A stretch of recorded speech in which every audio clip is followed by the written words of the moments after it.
Sunday shop do do do do do. Sunday shop do do do do do.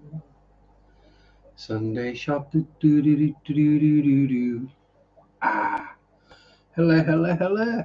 Greetings, hello, willkommen, good day, howdy, salam alaikum, shalom,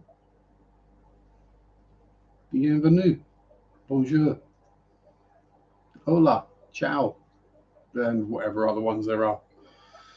I'm going to write that list down one of these days and remember them all. Hey, evening, Brennan, Misfit Reptiles and Quacks. How are you, my friend? Hope all is well with you.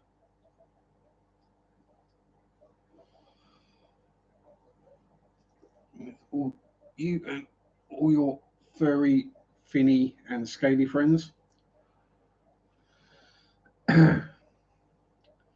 Oh well, looks like it's going to be a quiet one tonight. Never mind.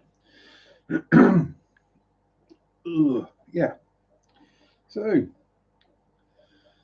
what kind of a week have we had? Busy. That's the kind of week. Lots of worky. But good news, I have the week off. Yes. I have a week off. I can catch up with jobs around the house and do a bunch of chores and stuff. Yay. Mr. Rock, Mr. E-Rock himself, Eric Wyrock, how are you? And Sky is here. Hello. Hope you're all okay. The hilarity can commence. Eric is here. And old Yella's there as well. How you doing? And Sterlo, g'day. Oh. Right. First of all, bloody warm. And Steph's here as well. All the cool kids are turning up now. There we go. Look at that. So, yes, busy week of mostly worky stuff. Getting stuff done, as you do. And now, yay, week off.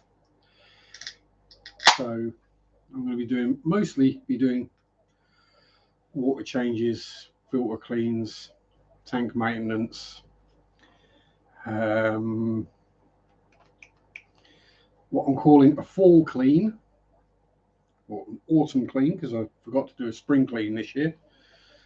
So have a clear out. And then hopefully, if I get it all done in time, by the end of the week, I will be heading off to Norwich. That grand trip, to me, is a long way anyway. 3/4 of an hour on a bus. And filming a bunch of ye olde places.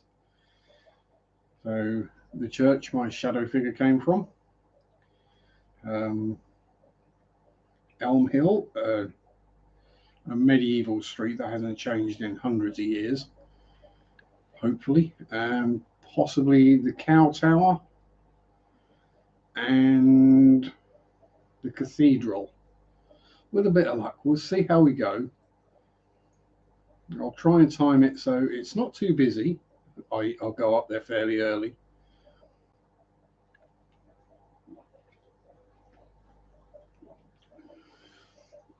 And hopefully on a weekday, these places won't be too busy, as they are in the city. And waving a camera around and waffling, there's probably going to be issues with other people, either being douche canoes or just complaining and moaning like people like to do. Yeah, that's what my week is going to be like next week. So this week the videos were breeding for profit and part 3 of Oxford Church.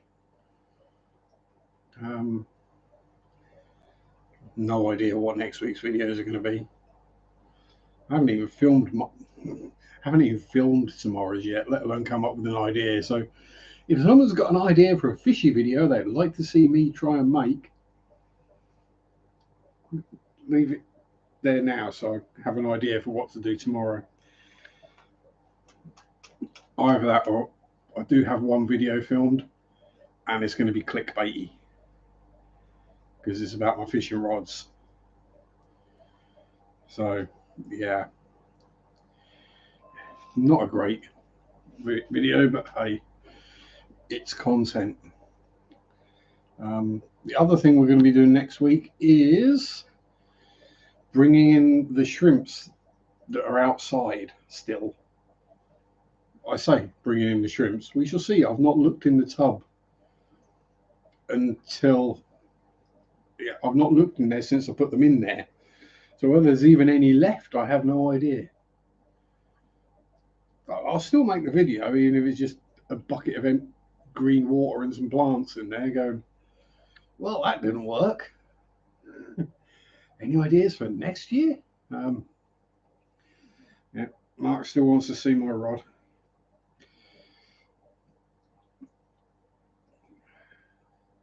Oh, Mandy's here. Manda Panda, the Zen Ginger. Walking into me talking about my rod. Yes. Good job we weren't talking about my rod ring, wasn't it? Yellow wants to see my rod and tackle. God dear.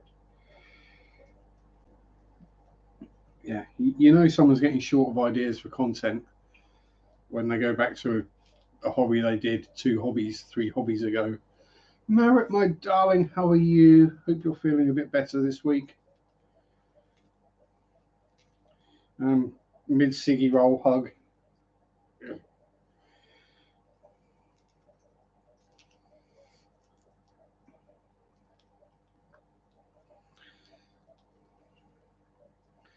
So yes, anyway,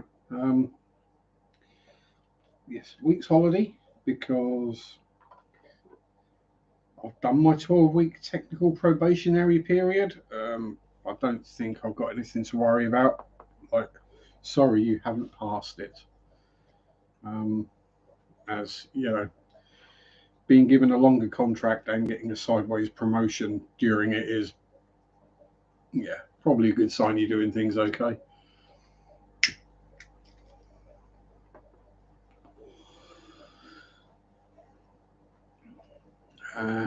So yeah, I'm not too worried about that. Got paid as well this week. Woohoo!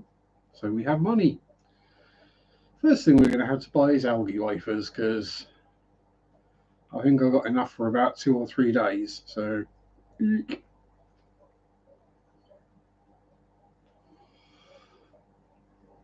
I did look while we were out and about today. So we did go to a garden centre which happens to have an LFS or a fish section in it.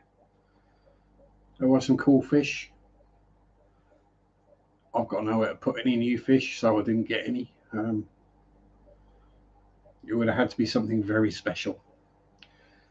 And very precise, you know.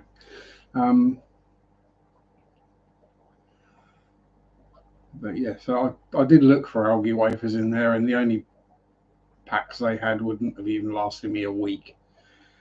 And they were like almost as much as I'm going to pay for a £2 sack or kilo, you know.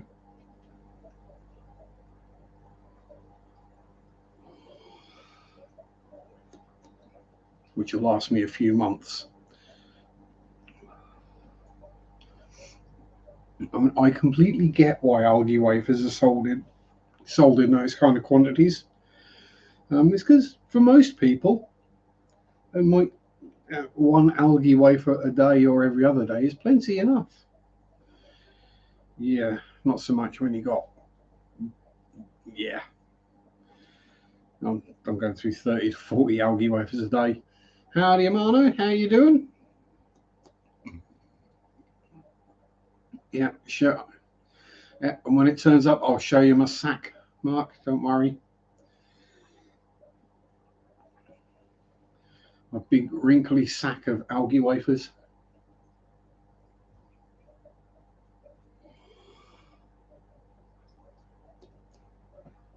Yeah, so most of all, I'm just looking forward to having the week off. It's still hanging in there. That's always good to hear.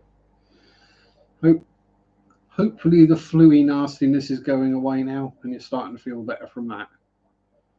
As I say, I've had that before and it's horrible. I don't want it again. I'd rather have COVID again. Oh, Steph found a good bulk bag of the carnivore pellets the fishes like. Awesome.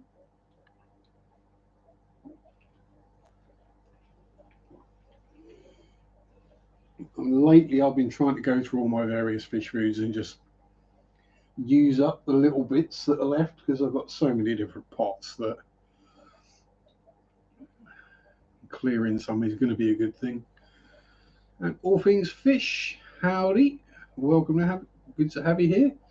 And Austin, you too. Good to see you again.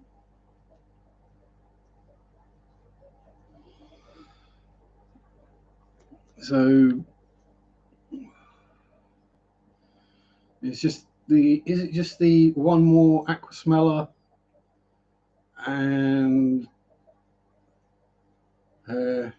October Fishtoberfest that's left now? Head isn't social yet. Oh, that's fine, Mary. My head never is social. I'm just good at acting and putting it on at work.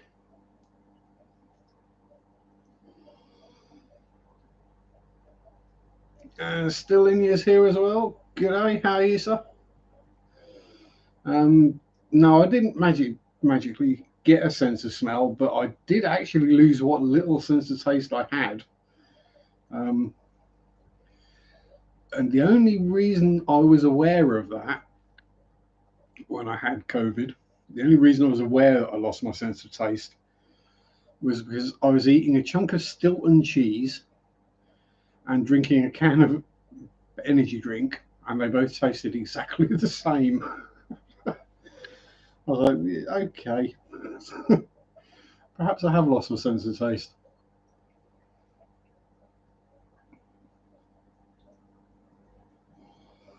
But yeah, minor issue. I still didn't want to eat fruit though. Yeah, that's still nasty. Do we have any? Oh yes, we have fishy news. We are now on our F3s of the Limia perugiae. The bebies have had bebies. There's some in that tank and a bunch more still in their tank they're in. So yay, more limias, more limlets.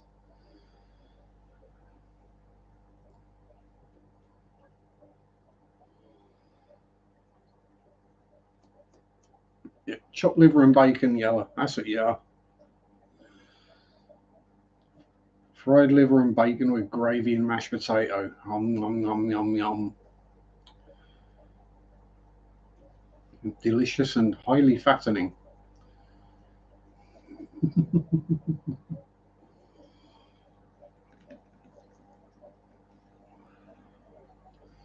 Well, that's making me hungry.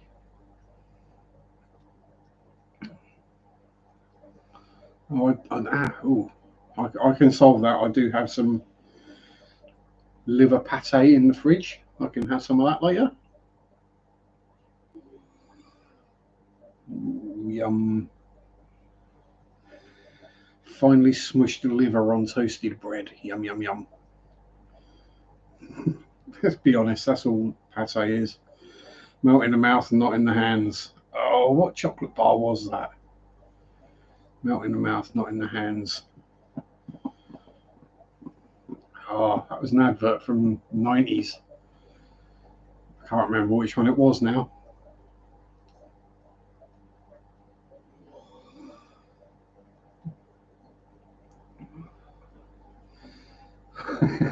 Hi to everyone and one way to M&M's. Don't know. M&M's are just Smarties. Bite me on that one. The Smarties are superior to M&M's. This is a better chocolate. Plus, being a European English food, they don't have any of the nasty colorings and dyes in them.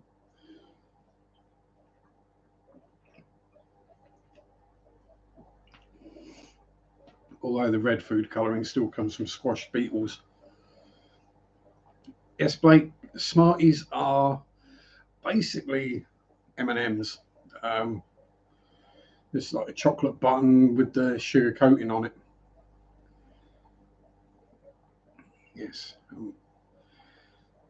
And no, we don't have Tim Tams either.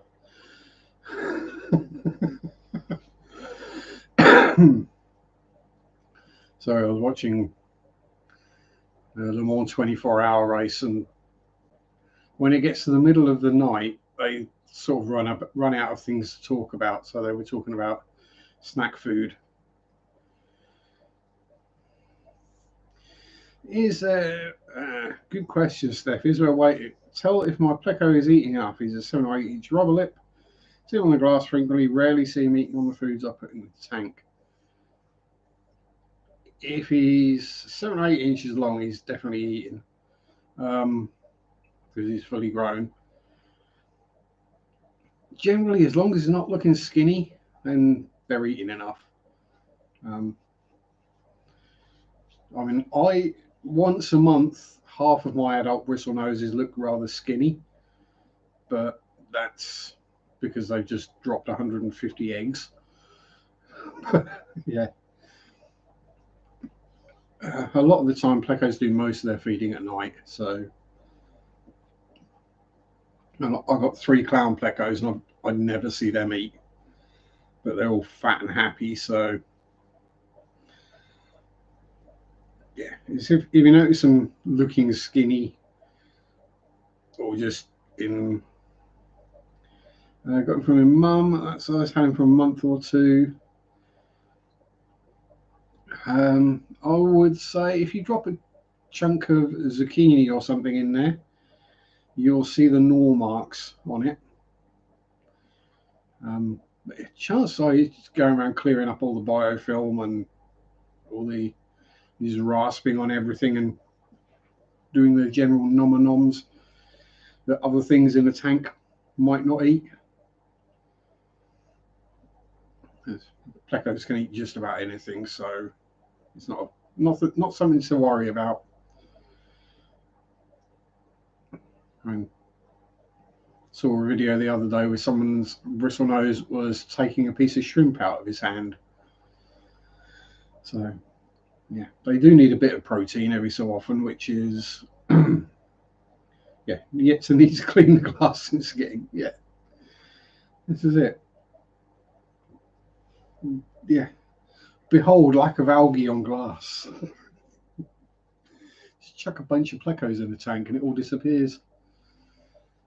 Undertaker, how you doing? Got some new friends. One puffer called Uno and 2 river shrimps. And rain is fun. Good.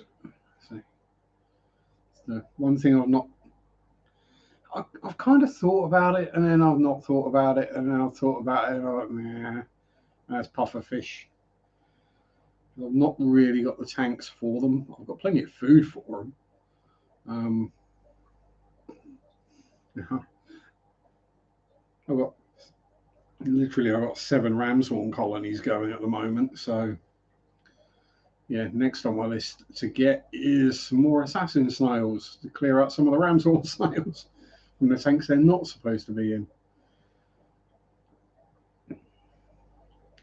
He's not too big for the 75. When he's swimming in open water, makes me think of the Leviathan. Yeah, Plecos do that. They do look chonk when they're swimming around in the open. Yeah, I wouldn't think twice of having a Pleco that size and a 55 like this. So I've got full-grown male and female bristlenose in there, and they seem happy enough. Well, they must be. They're producing every month. They're both hiding, probably.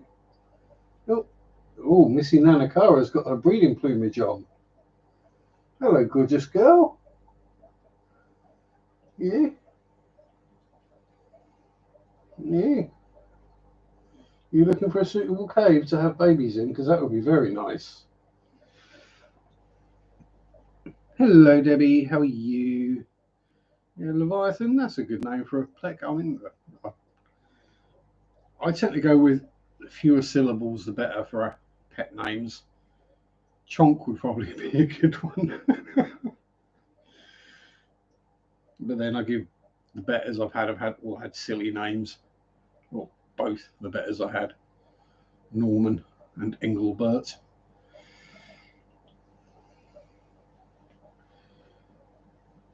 Then there's like a dog.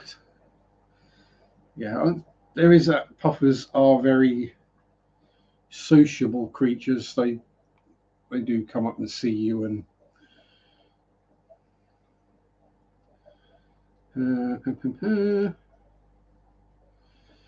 Mum gave him to me because he was making too much mess all over her tank. Yeah, Plecos will do that. Why do you think we basically permanently have bacterial blooms in various fry tanks? Because 150 bristle noses in 6 gallon is a bit too much. Yeah, don't know how it happened. It was gut loaded. Persian for 3 days, never seen so much poop. Yeah. I think one of these days I'm going to have to do the water changing one of my bristle nose tanks videos, just to show people just how much gunk comes out of one of those in a week. I haven't had a problem with that kind of mess. I had to gravel vac every day for those 3 days. You see, I don't gravel vac. Yeah. In the planted tanks, I leave it because it's free plant fertilizer and plant food. And these are all bare bottoms, so whatever. And if I tried gravel vacuuming them, yeah, it would just rattle with the amount of snails that would go up the pipe. Well, I don't bother siphoning them. The bottom one is too low to get a siphon on. So yeah, I just use my handy dandy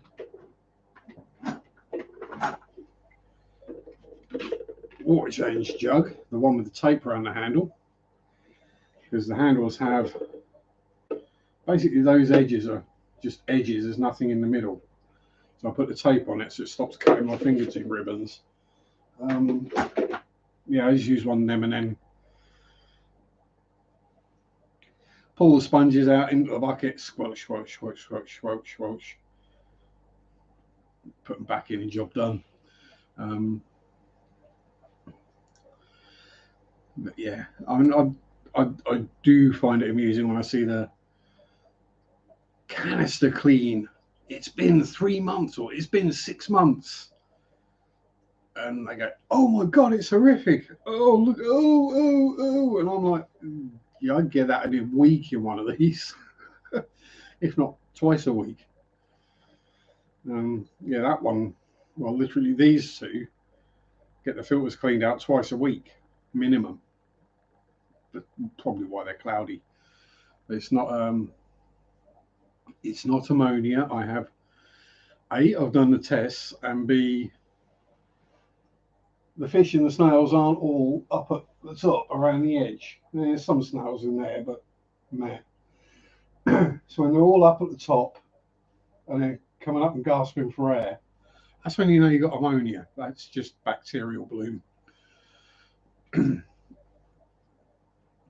Zucchinis and courgettes, I'm still getting fruit, as it were, off of them.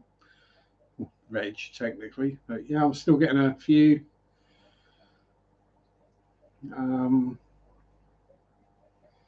But yeah, they're going to be done with soon. But you know, they've done well. Actually, no, despite what I spent out on doing it, planting up 2 containers for growing them, I've saved money on feeding the fish, so worth it. And I've learned plenty about growing them, so next year I'll do it again and it'll be a bit better. You can still see through the water in the canister. Yeah, a month and mine look at the bottom of a pond. Now, zucchini something you can freeze or no? I never tried. I'd assume you can freeze them, and then just literally. Actually, what I would do is I would freeze them, or slice them into feedable sized chunks, so about an inch slice. Freeze those separately, and then literally just pull them out of the freezer and chuck them straight in the tank. Oh, Eric's off to the pumpkin patch. Have a great day yourself. Yeah, you can dehydrate them. Yes, pumpkin patch. Yeah, it's nearly that time of year. Pumpkin is another good Pleco food. Yeah, I'll say it might turn to mush, but then it's worth a go if you got a bit kicking around. Stick it in the freezer and see what happens. I think that's pretty much how they found out whether you can freeze or not freeze everything else.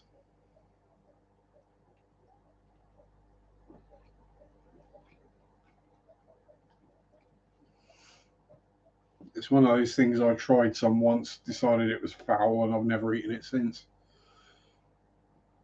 So turning it to mush would probably work better in my case for personal consumption.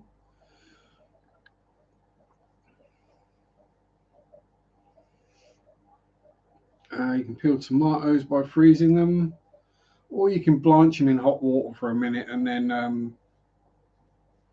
the skins just fall off. And then you just put the whole lot in the bin, and you're sorted. Well, tomato. Well, I can deal with a little bit of it in like spaghetti bol or ravioli or something like that. Something Italian, you're going to have tomato in the sauce. But as long as it's not big hunking chunks and it's just kind of like mush, that's fine. But if there's actually pieces of tomato on the plate, nope. They all get carefully scraped to one side so I don't accidentally eat them.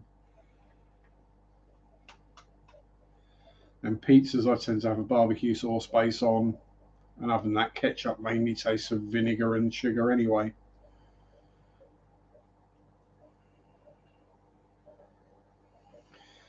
Freezing prevents you from losing the right ones while you're waiting on the others to get enough for a sauce.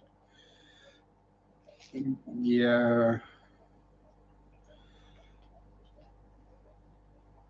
There's only two reasons I can think of to actually grow tomatoes. One is to camouflage a crop of something else, and two is so you can let them go rotten so you can throw them at people. Just saying. I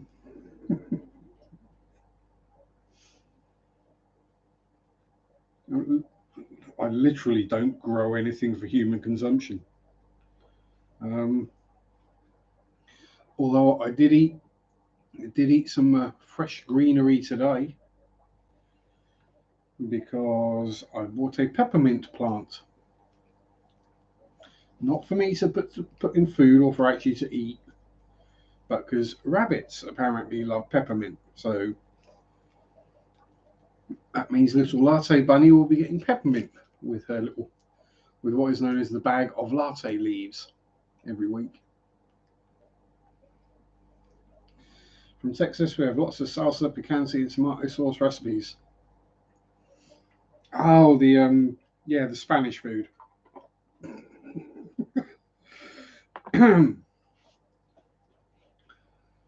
Yeah, the Mediterranean and the Mexican stylies.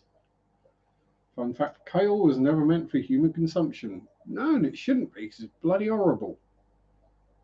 I have had it before, kale.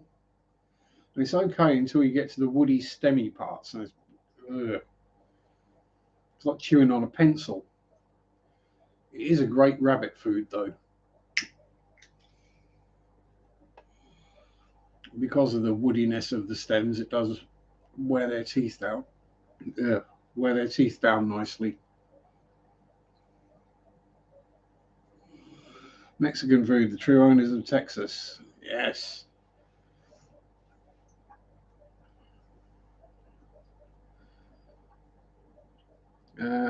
from South Texas are close enough to be considered Texican. Oh dear. You have to be careful. Whichever way you went, you'd be an immigrant.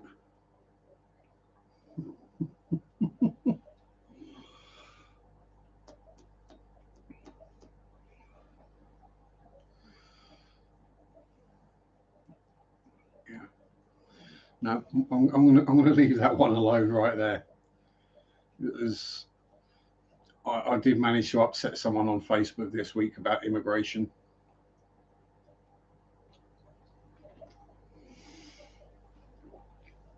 An American who was moaning about all the foreigners coming over here and taking our jobs and blah, blah, blah, blah, blah, and stealing and living off the state. An American that had a Polish surname and is of age that he's basically first generation from the, yeah. He didn't take too kindly to that.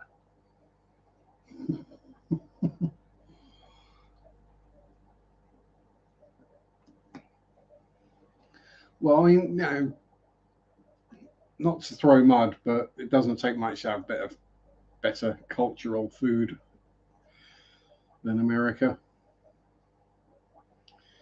Remember the Alamo and don't mess with Texas are the two slogans. The Alamo being when someone successfully messed with Texas. Yes.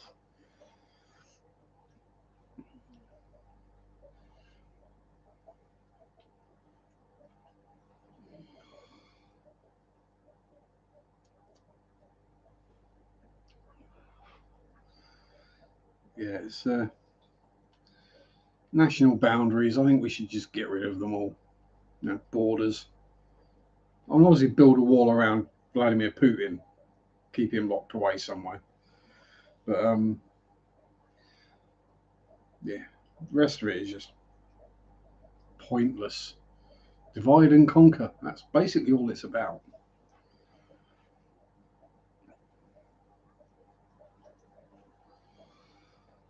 And this coming from a Brit who had the largest empire the world has ever and probably will ever see.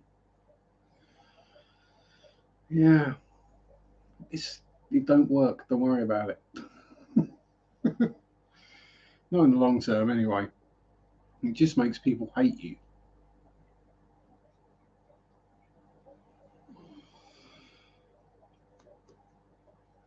But anyway, off of political stuff, back to fishiness. Has anyone else had any interesting fishy stuffs happen this week? New purchases? Stuff you got from the Le Clash last week? Too many languages. British should have done a better job colonising so you don't have to learn them all. Yeah, there is that.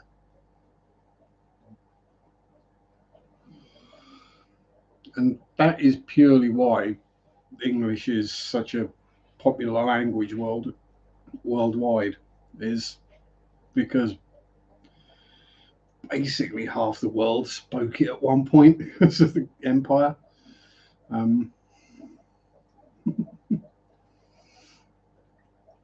Damn ungrateful colonials.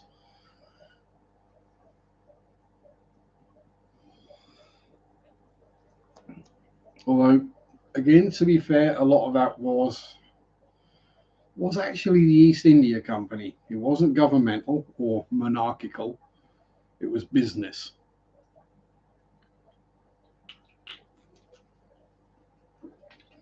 And what happens when a business has too much power? Yeah. When a company has its own private army, basically, and navy.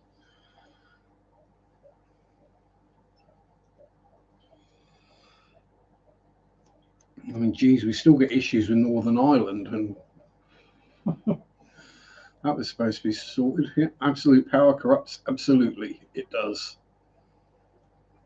Damn capitalists. Nothing wrong with capitalism. It's just rampant capitalism that's the problem. Like our mini budget this week. Yeah, I said I'd try and get away from politics, but yes, our mini budget that was pardon me, announced, which basically gives the rich more tax breaks and screws the poor even more, and pretty much screwed the pooch on the pound. So way to go, borrow a whole bunch of money to make the rich richer and then screw the economy. Yeah, I'm beginning to wonder whether the person who did that has even actually studied economics. Probably not even watched a YouTube video on it. Oh, pardon me, at the other end.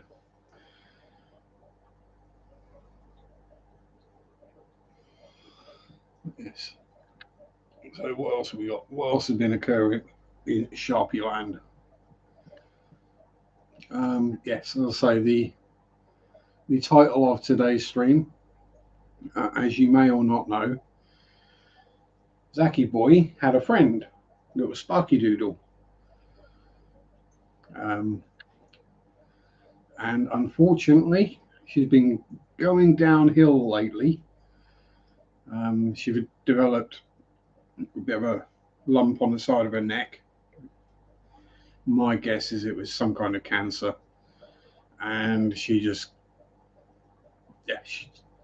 became skin and bone, started like falling off, falling over, collapsing. The rest of her teeth fell out, her claws fell out, and she was put to sleep this week. And for the best. See you later, Mark. Don't work too hard. But she had a good life, little Sparky. And I wasn't too sad because she's not suffering now. She's in spirit, sat under a bush watching the world go by. She was the sweetest little kitty you could ever ask for.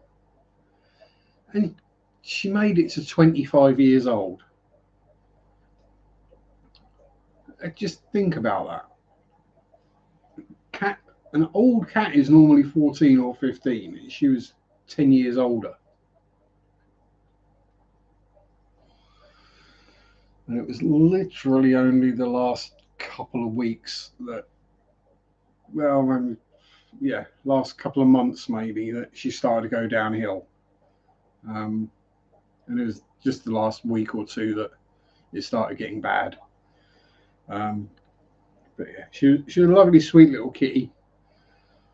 And Mr. Floof can haunt me together. Yeah, they can. She's perfectly welcome to. Sparky did used to come in and wander around and have a bit of food and a snooze, especially if it was raining and the door was open. She was actually the first cat to come in. But yeah, I did get to say goodbye to her and tell her that I loved her, and she was a very good girl, and that Zach was going to come and see her and help her do whatever she wanted to do.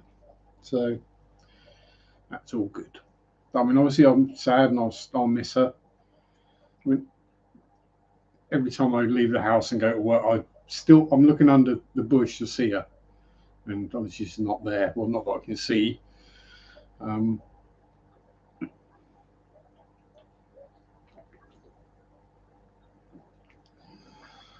And her other friends have been a bit discombobulated this week. Ginger's been a bit confused about why she's not there anymore, and Pumpkin's been a bit more skittish, but they'll get over it. They'll be fine. Ginger's had lots of cuddles and fusses. Pumpkin has had fusses, but if you get cuddles with Pumpkin, then it's a miracle. She's not a very sociable cat. She's the very definition of a scaredy cat. She's almost as bad as a horse with a plastic bag.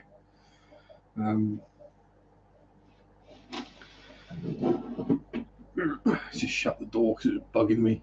Thank you very much, Sky. As I say, I mean, she was the neighbour's cat. She just adopted me for some reason. And she was originally the neighbour that side's cat.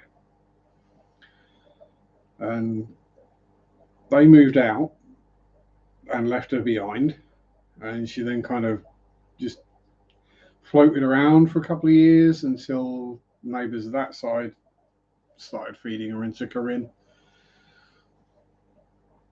But yeah, she was a lovely little kitty. Teeny tiny little ginger kitty. The sweetest little thing you could ever see. But yeah, she was.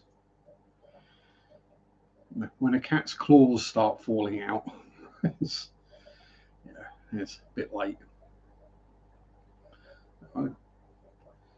And well, basically, their bodies just aren't meant to last that long, to be honest, are they? I mean, they're not designed to carry on for double the expected lifespan. It'd be like one of us living to 200. Imagine the state we'd be in. The fact that she could even walk and meow still. I mean, she was deaf as a post, bless her. She lost her hearing a few years ago, but that didn't bother her. Although it did cause a few funny stories where people thought that she was dead when she wasn't, because she'd be like asleep under her bush, and people would call her or go up to her and call her and like click their fingers, and she wouldn't respond. And I was out putting some rubbish away or doing some gardening once, and a person came up and said, "Oh, I'm really sorry. Is that your ginger cat? I think she may have passed." And I went, "What? Look, Sparky." Go look. No, she's breathing. I mean, she's stone deaf, so I was literally clicking my fingers like an inch away from her ears. She doesn't respond. Touch her. Eddie, darling. Hello, sir. How are you? Longest I've never known. As a cat lived at 28.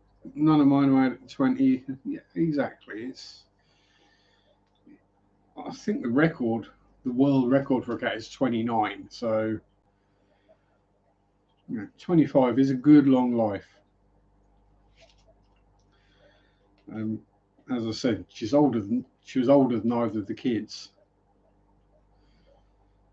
So yeah, I'll say, as Eduardo, I know you're in Flow Rider. Hope everyone who is a Floridian or is in Florida is okay following Hurricane Ian.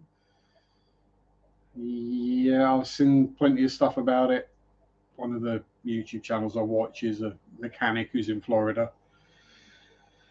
And yeah, so I hope everyone is safe and doing well and still has a roof and isn't flooded out or anything like that. So fingers crossed. If not, positive vibes coming your way.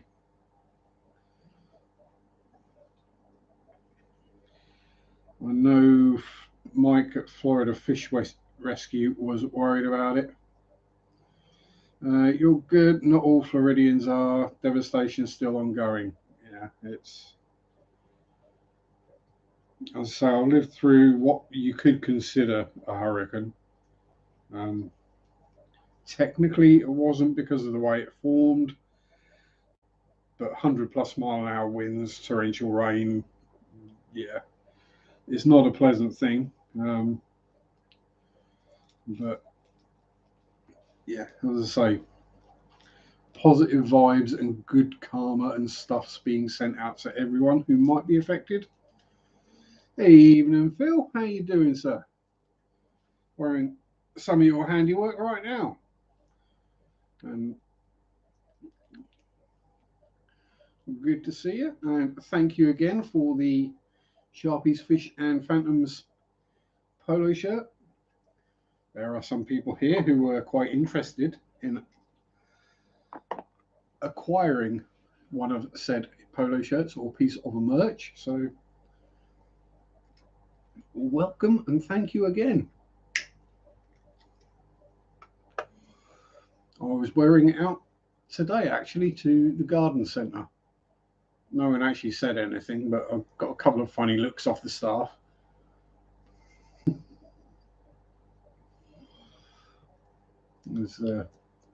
They're walking around with their work polos on with Taveram Garden Centre on it, and I'm walking around with Sharpe's Fish and Phantoms on mine. Yeah, for some reason they didn't feel the need to come up and ask me if I needed help with anything, which is always good.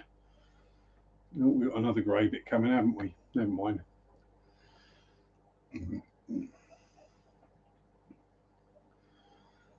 Oh dear, it's getting windy here.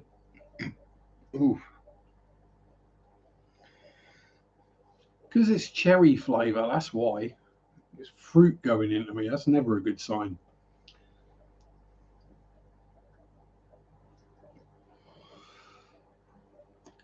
So where were we? Yeah, fish is all good. Plants all good. That Vallisneria has gone nuts.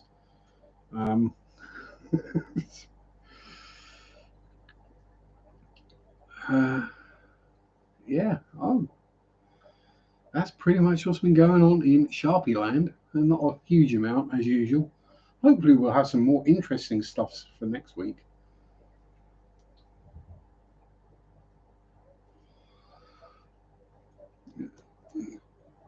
And I'll say I'm not sure whether I'm excited or nervous about taking down the outside shrimp tub. As I say, I've not done anything to it other than top it up when it got a bit low because of the summer, obviously the heat. I've not done any maintenance or fed it or anything. I've just left it be. So whether we have shrimpies in there or not is another matter. We shall see when we pull it to pieces. If nothing else, I've got a good crop of hornwort in there, I think.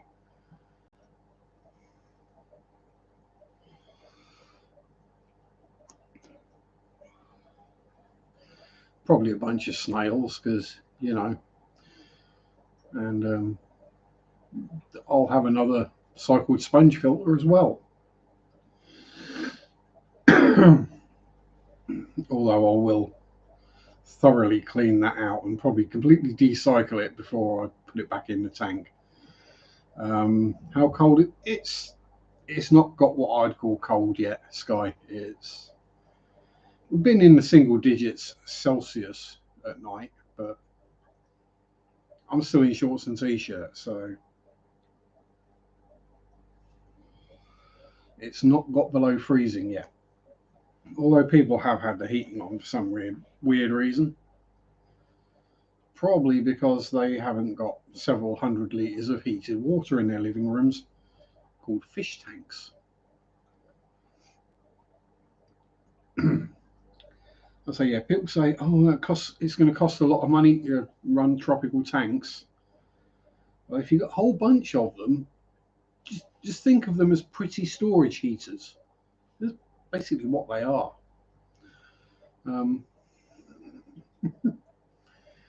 Yeah. Although one thing I was thinking about, love the cold, always wearing a big puffy jacket under my skin. Me too. I've got a built-in puffer jacket and extra stuff and fur and blood treacle. Evening, Al Wet Socks. How you doing, sir? Doing the outdoor tubs today. Last shrimp catch for pumping them out. Found another 10 or so. Yeah, this is what I'm going to find interesting is if there are any shrimp left in that tub, catching the bloody things because the water's green.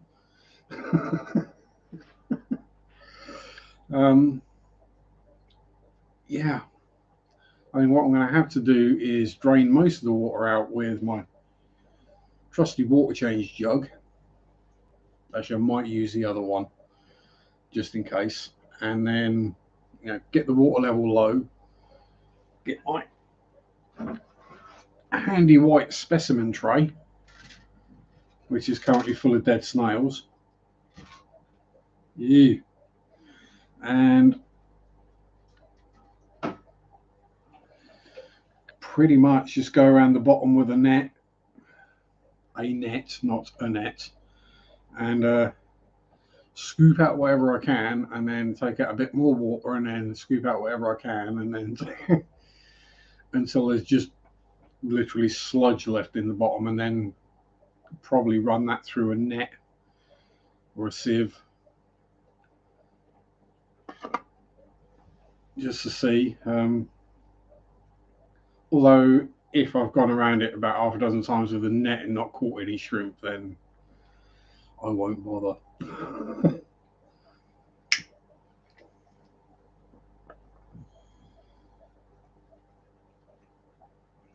But we shall see anyway.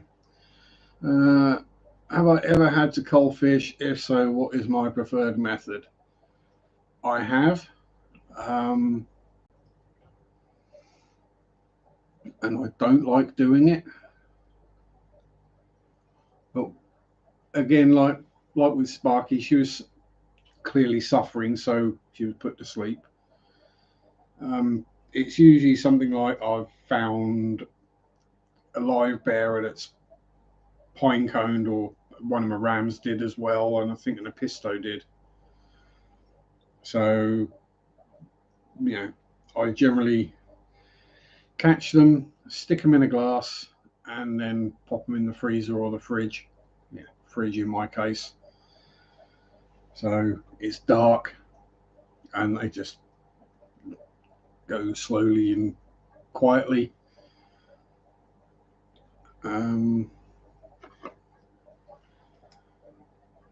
Because I've got to admit, performing an emergency C-section on a limia was a bit harrowing. I'd rather not do that again.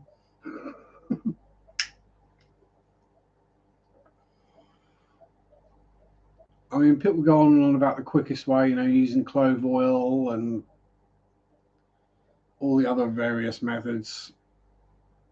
But they're tropical fish, so cold is guaranteed to kill them. And as much of a heartless bar steward as I am, I haven't got it really in me to hit them with a hammer or something. Just insta kill. I'm thinking if you've seen the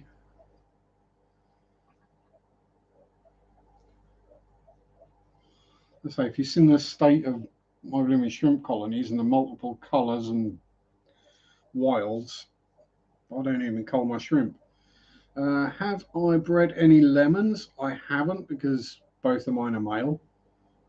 That is the one thing that if I see a large adult female lemon blue eye, I will purchase. Whatever. And do I do anything different with the long fins? No, it's literally, and I know both my males want to breed, and they're ready for it. Literally just planted tank, algae wafers, water changes. I don't think I do anything special or strange or different. I do find dither fish help. So a Pleco only tank, if you add, I don't know, a pair of dwarf cichlids or some little nano fishies swimming around in there, even just some live bearers, some spare guppies or platties or something. Mine are in, my longfins are in with limias and about 80 million trumpet snails, and they I'll do a water test and I'll tell you what my parameters are. How's that? And I'm going to do it the cheats way with a strip. Let's have a look. I fell off the thing the other day, so here we go.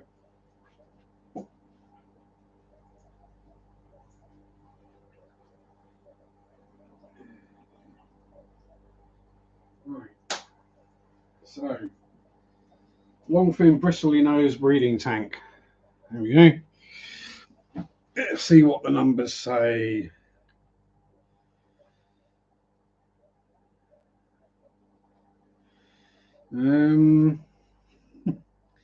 pH somewhere around 6.8. KH is probably about 5.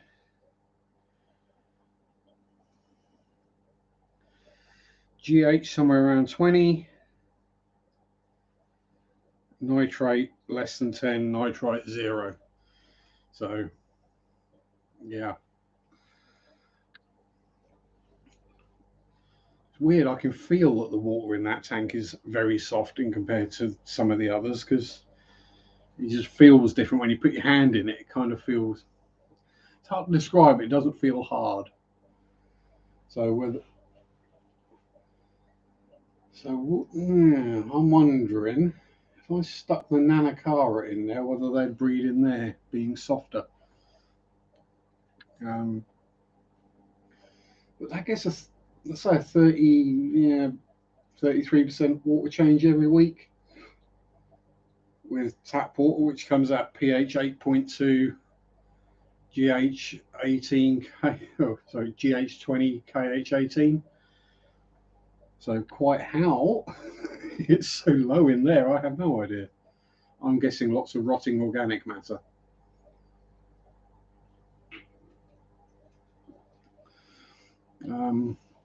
Can be an age thing. Might be cave position. Red and green dragons flying, but the lemons are a nightmare.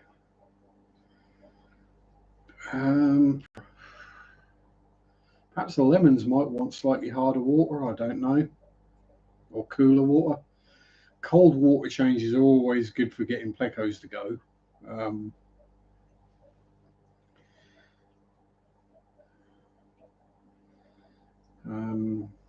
Well, lots of fish really. A cooler water change does trigger breeding in quite a lot of cases, so that might help.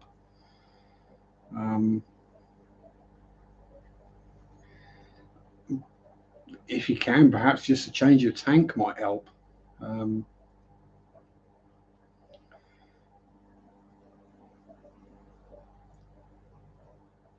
Yeah, there's no real. I say, you know what you're doing if you're breeding the red and green dragons, but you can't get the. Perhaps your male lemon is a bit. It's a bit Julian Clary. Yeah. That is a joke that only the Brits are going to get. I can't see Julia Clary going well as a comic in the States.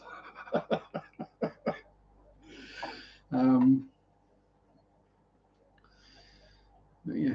Anyone else here breeding the lemon blue eyes? Or the L144s? Something like that. Let's say red, green, or blue dragons. I'd love to breed those. But then going back to what I was saying in Monday's breeding for profit video, breed what you can sell. Now, I can quite easily sell the commons. That's not a problem. The super reds are a lot harder to sell because they sell for more money. I suppose the way around that will be to just charge what I charge for the standard bristle noses, get the shop to drop their price accordingly, get the prices lower, and then more of them will sell. But, I don't want to do myself out of money. And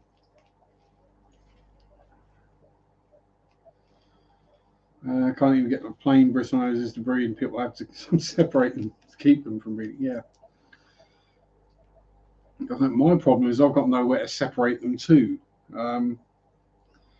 So yeah, I'm basically 100% that the next spawns from both pairs are going in the freezer before they hatch, because I've just got nowhere to put them. I've got, as I say, currently got 1,450-ish bristle noses of different flavors, and getting 150 of the reds and the commons every month, or every 4 weeks, I should say. So, eek, that's 13, 26 batches a year, 2,600. Yeah, I'm basically producing.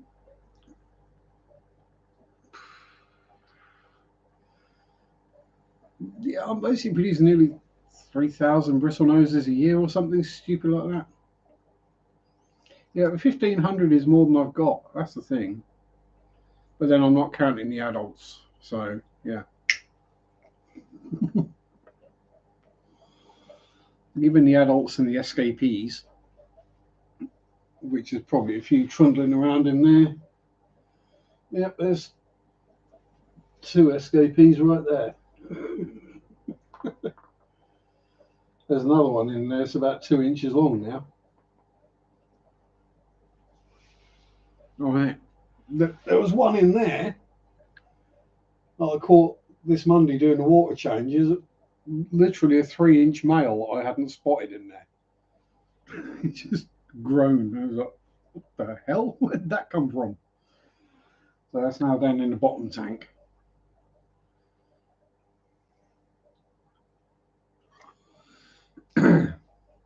And also, it seems that the limias that are in here, the ones that are actually swimming up to my finger, yeah, they're breeding as well because there's tiny babies in there. So, yay. More limia than I can, well, definitely more bristle noses you can shake a stick at.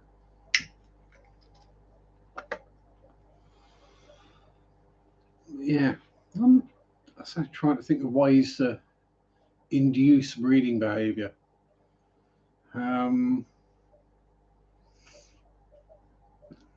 Well, I listen to rock and metal, so perhaps playing some symphonic metal might help. I don't know, based on the vibrations, possibly.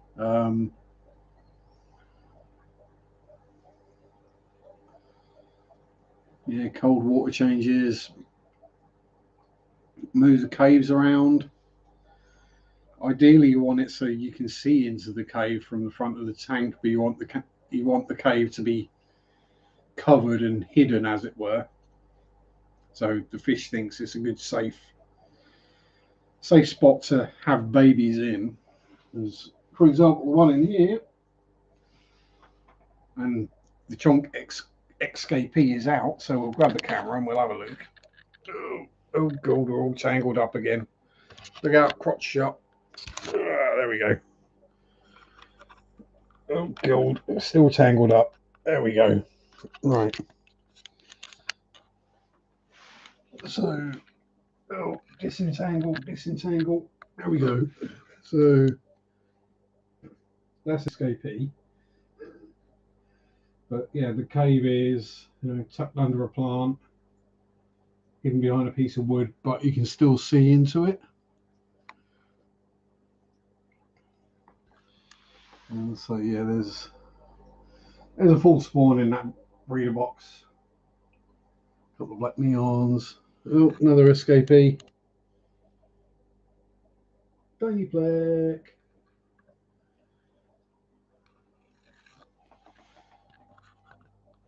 And yeah, Bristol Carnage. And then, as I say, so there are a school of limias and a lot of snails.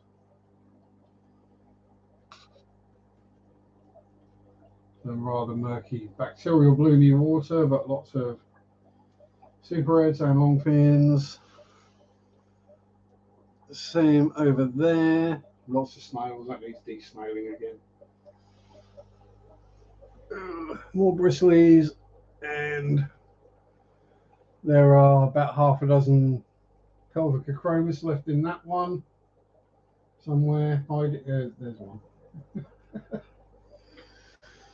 More super reds and more commons. Oh, and just in the corner is Mr. and Mrs. Subocellatus. And yeah, you can, yeah, there's, yeah, a bunch more bristle noses over there. Oh, and a whole bunch more tanks up there as well, but they're a different kind of tank.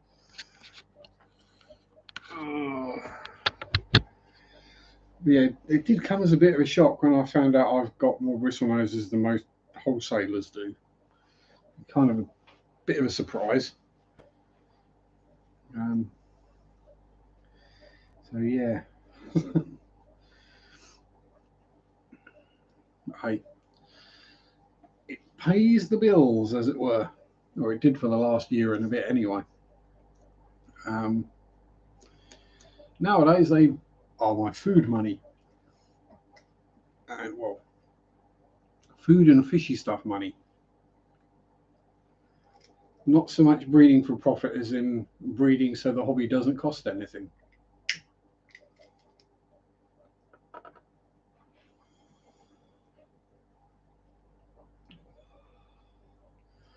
Although I do have to figure out, if there are a bunch of shrimp in that tub outside, where the heck I'm going to put them.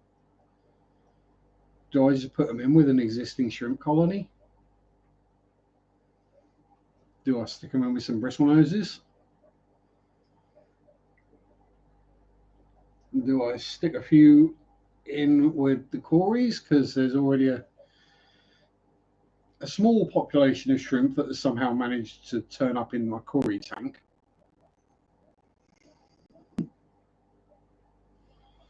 How, I have no idea. Because the way I do my water changes, I get to the cory tank before I get to any of the shrimp tanks. So it's not like there's been a shrimp stuck in the bucket or something. Am I ready for All Hallows Eve? Oh, ready as I'll ever be, Chewy. I don't tend to bother with it too much. I haven't actually looked to see what day it is this year. I don't do the whole putting a pumpkin out and the trick or treating thing anymore. I gave up on that. It's too expensive.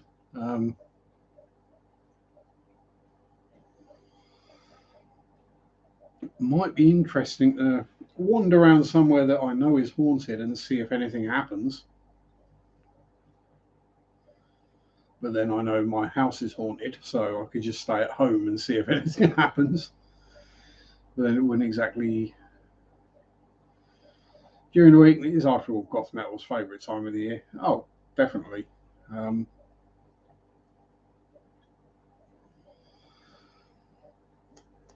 It marks the last bit of fun of the year before the misery of Christmas kicks in.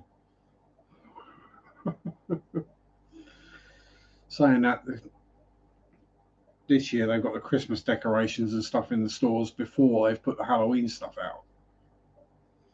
So, yeah, they're going to be having to take some of the Christmas stuff off to put the Halloween stuff out, and then take the Halloween stuff off and put the Christmas stuff back. Really not a sensible idea.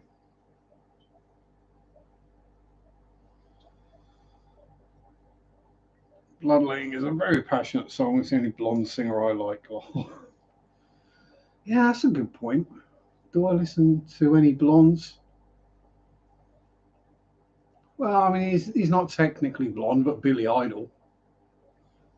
Oh, pardon me. Trying to think. No, you got a point there, Chewy.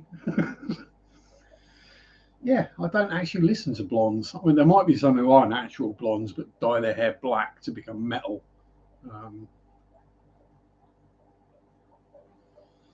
Singer of Concrete Blonde is brunette. Yeah, and 4 non-blondes were all brunettes. Was it 4 non-blondes? Was there? Yeah, there was a blonde in 4 non-blondes, wasn't there? Yeah, that was it.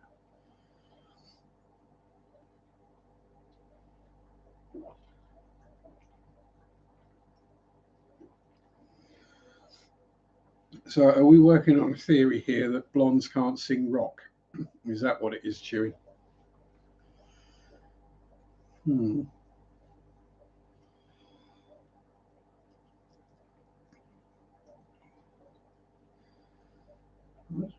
No, there's been quite a few blonde rock front men. I'm just trying to think of blonde rock front women. Platinum blonde are a bunch of fake blondes. Yes. Um,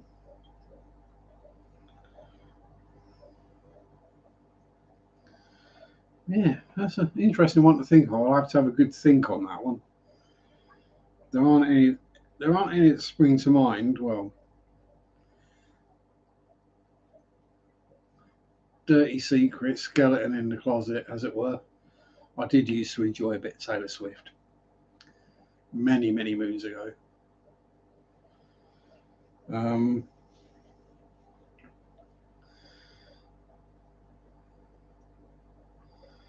I like the band when they have a real drummer instead of the old pads that they used at the start of the 80s. Ah, yes. Yes. And there was one band that actually named themselves after their drum machine. And I bet Chewy is the one who'll know the answer to that one. If anyone else has got the answer to which 80s band named themselves partially after their drum machine, let me know now. And I could give you a clue.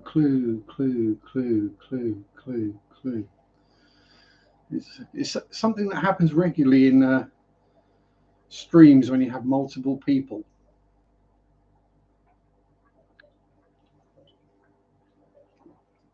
Like Kiss lip syncing. Yeah, well, I've never been a huge Kiss fan, let's be honest. Um, I just find Kiss, AC/DC, that kind of band. Yeah, the songs will come on and I'll sing along to them,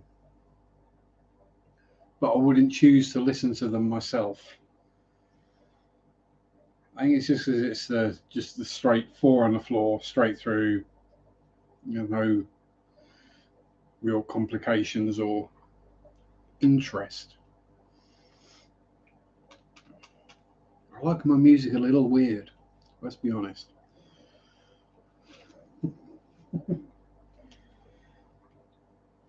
Says the guy with basically every album The Cure ever released. And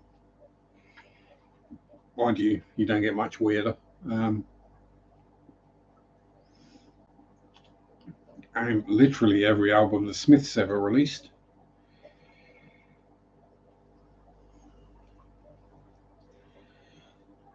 One song of which there is one Smith song I probably won't be listening to for a very long time. And again, if anyone knows which Smith song that would be,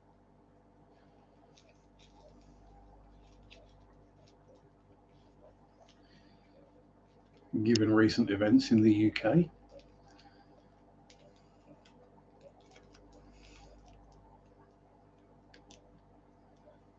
It's all Kiss when they're a backup band. They still are, aren't they? I might go on last, but that's because you've seen the good stuff and they're just there for the stragglers at the end.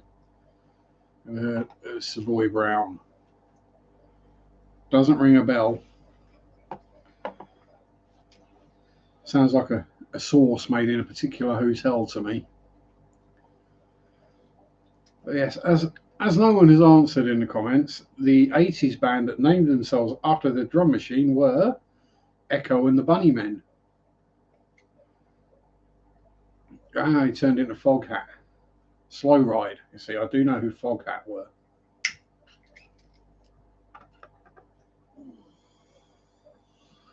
So yes, Echo was the name of the Bunnymen's drum machine.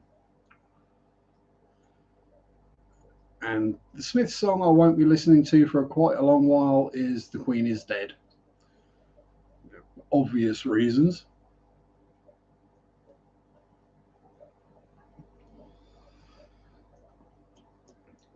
Obviously, I'll still listen to Meat is Murder just for the humour and the satire, because I will sit there and eat. It's one of those things where I'll be eating a pork pie and I'll stick meat is murder on, just for the dichotomy.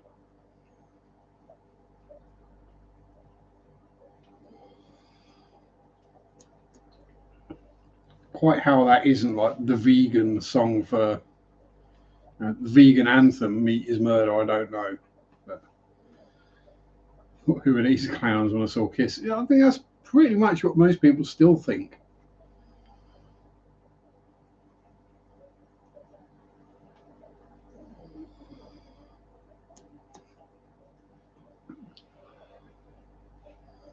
And then we saw him without the makeup, and it was like, oh, put the makeup back on, please. Like, no, we don't want to see that.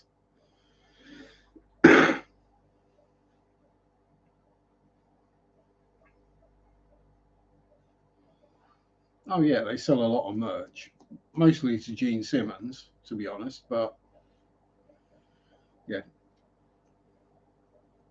I think them and oh, gold brain fart, George Lucas. They both had the right idea there. Keep the merch rights. That's where George Lucas made all his money from, wasn't it? It wasn't from the films.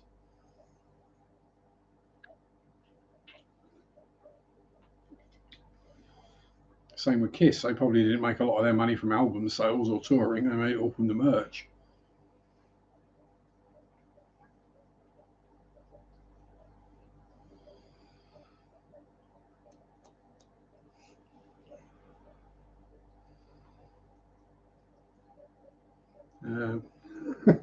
Guitar player can also play in Van Halen bands. Yeah, the Kiss tribute planned is the yeah, he's doing that for an easy night. Very talented guitarist, not so good singer. We can say that about a lot of people, though. A lot of people who have successful singing careers are not a very talented singer. I saw a meme a while back. Back before, what do they call it? Before auto-tune, there was a thing called talent. Yeah.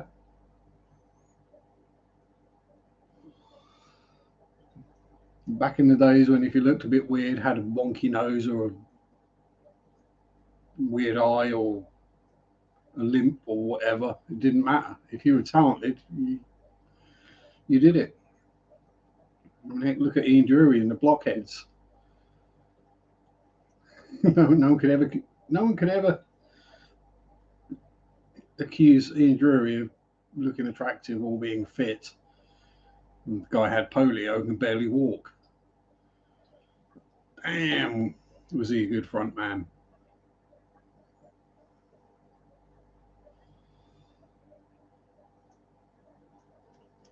The band was managed by Paul Stanley. Oh dear. Yeah, and we know where all their money went, don't we? Yes, that'd be another one where the manager screwed the band out of all the money.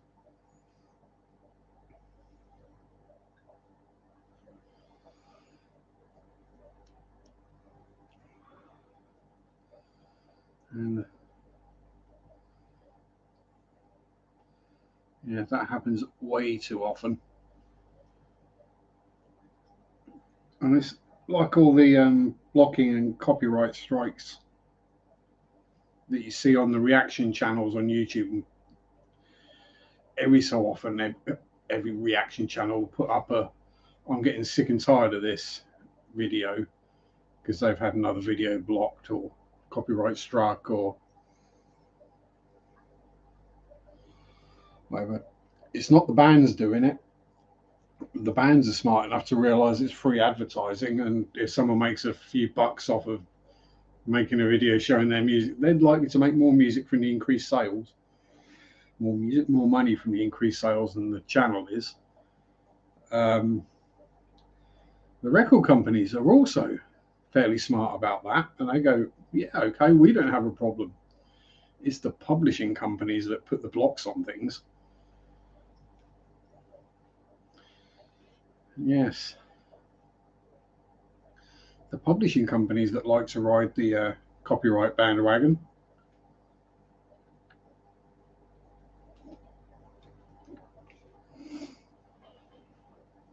Well, I'm not entirely sure, but I think with arts, is it 75 years after the owner of the original copyright dies, it becomes copyright free? I know that works with books. So, for example, you can do an audiobook reading of a H.P. Lovecraft story. No one will touch you for copyright because there isn't one. Guarantee if you tried doing a reading of a Black Library or, say, a Stephen King novel, that would get hit with copyright so fast you wouldn't even see it coming.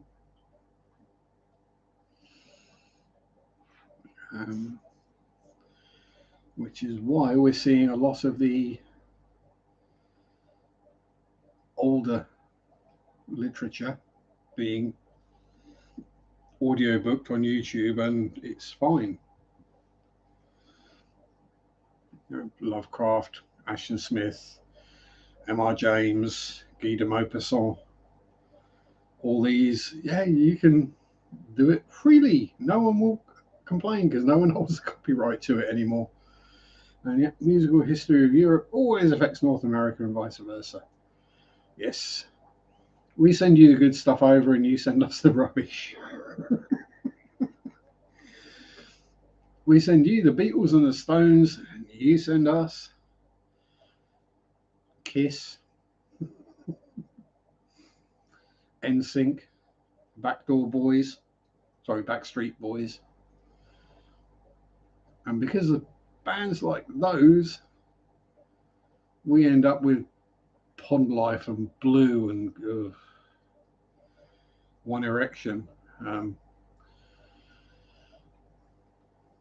Yeah, right.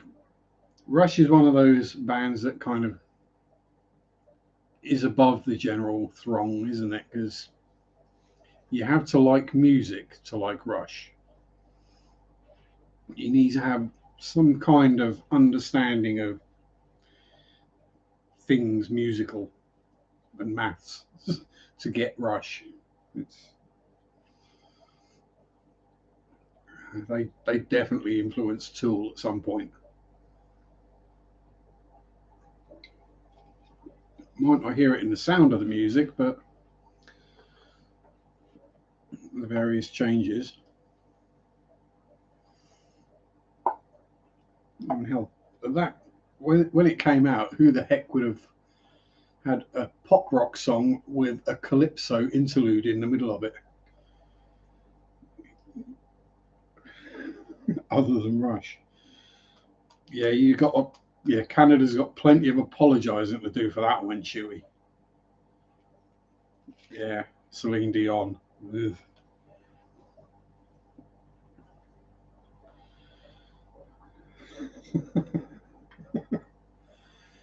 Yeah. No, thank you. Celine can off, is what I say. Definitely not my style of music. She was influenced by Amy Winehouse. Well, that says it all. I wasn't a fan of Amy Winehouse either.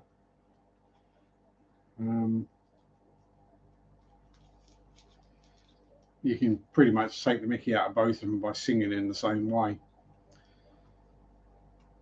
By pretending you're a sheep. Or Stevie Nicks, works either way.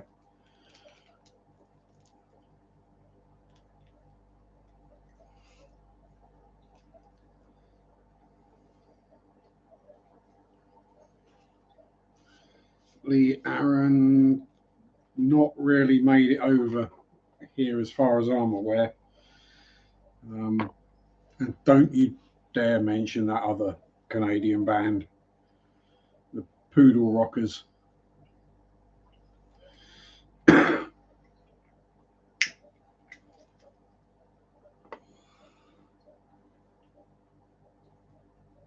Toured Europe in the early 80s. Yeah, I would have been very young. Um, early 80s, I would have been like primary school. So I would have been listening mostly to Adam and the Ants at that time.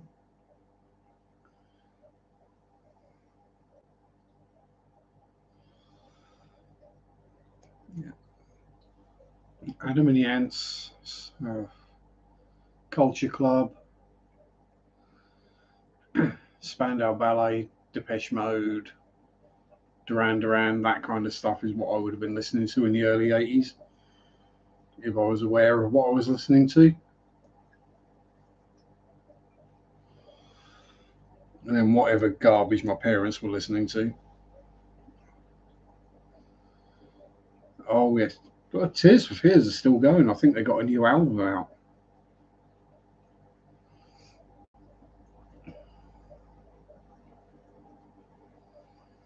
Doro is the Metal Queen of Europe, and the song Metal Queen is Lee Aron's. Ah.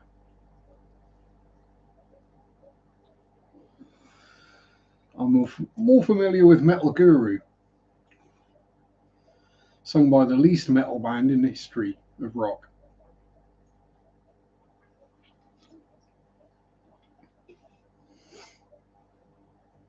And one of the first famous people to give their child a stupid name. Roland Bolan. Jeez, poor bugger. You know he was called Robo at school. Had to be.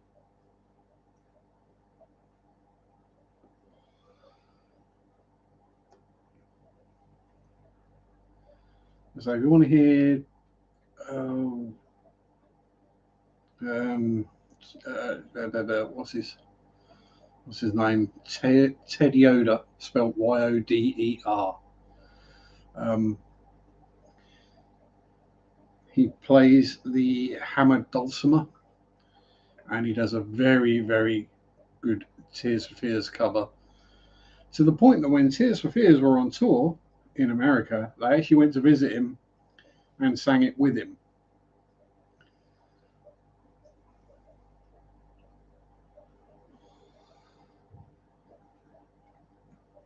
Hendrix, big influence on you. Hendrix is just a big influence on the world music wise. Part Cree, dual citizenship. To be fair, I don't think there's any country that would have said, no, Jimi Hendrix, you cannot have citizenship to us.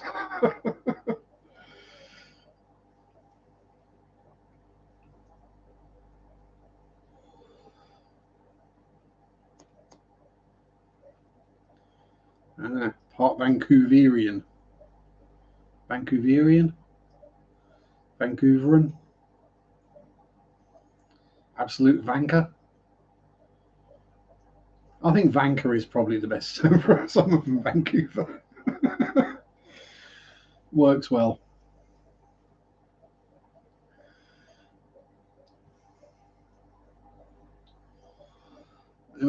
Mark's work ready for the next half hour. Hogan's Alley, Jimmy's shrine is, and his grandmother. Ah.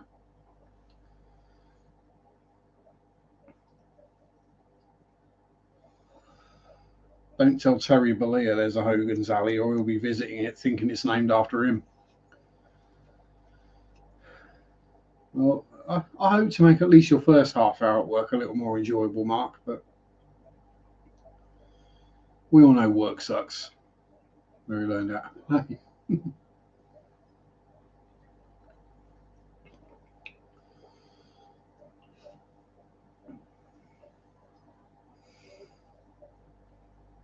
Well, yeah, I say we all have our own tastes and choices. I mean, a lot of the stuff I like musically, a lot of people here wouldn't be able to stand.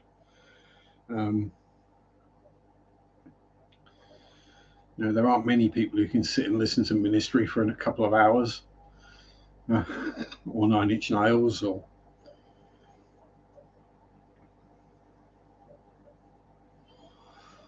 but it's something you notice more as you get older. Work is the four-letter word. Yes. Yes. I'm allergic to work. I break out in misery and boredom.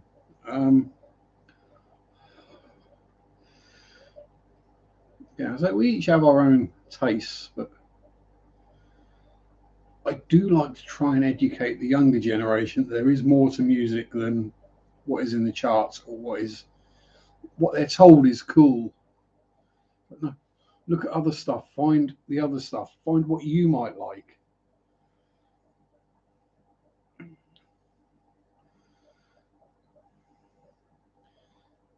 Oh, got the dry dock on in 30 minutes, yes, and it's a two-part dry dock this week.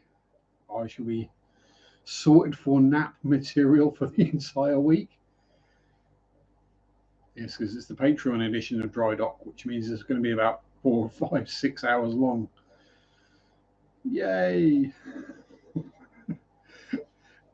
If you don't get it, don't worry. You have to be a kind of naval history nerd to understand the joy of the dry dock.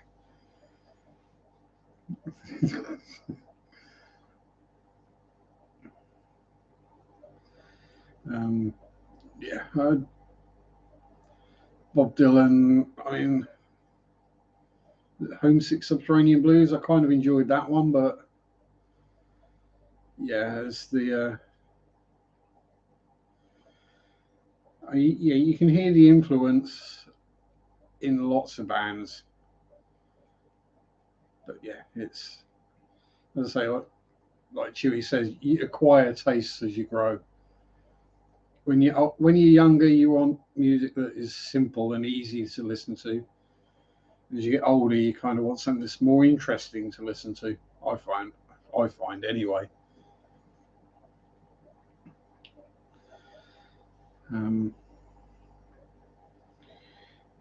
Which is why the 80s and 90s were far better than anything that's come since in general.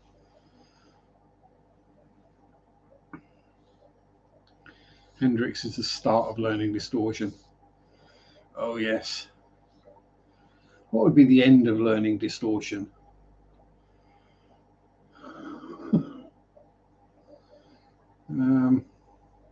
Slayer? 9 Inch Nails, probably. When the older you get, the more important the lyrics are. Yes, very good point, Mandy. Very good point. When you're younger, you got the beat and the tune. You know, the melody is what you go for.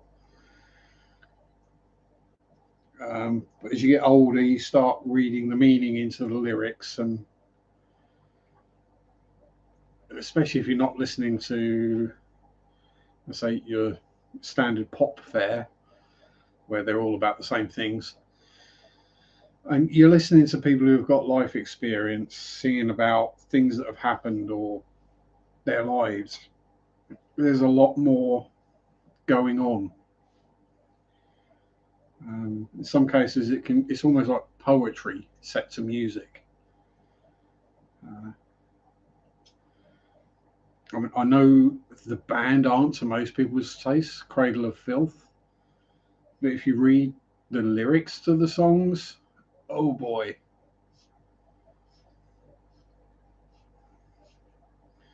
And oh, Danny boy, evening Dan, how you doing? It's just the words and the melody, man. Yeah, well, I mean, let's say you sing along to and bobbing along to, and you don't realise what it's about. So, the amount of people who have Every Breath You Take as like their first wedding dance.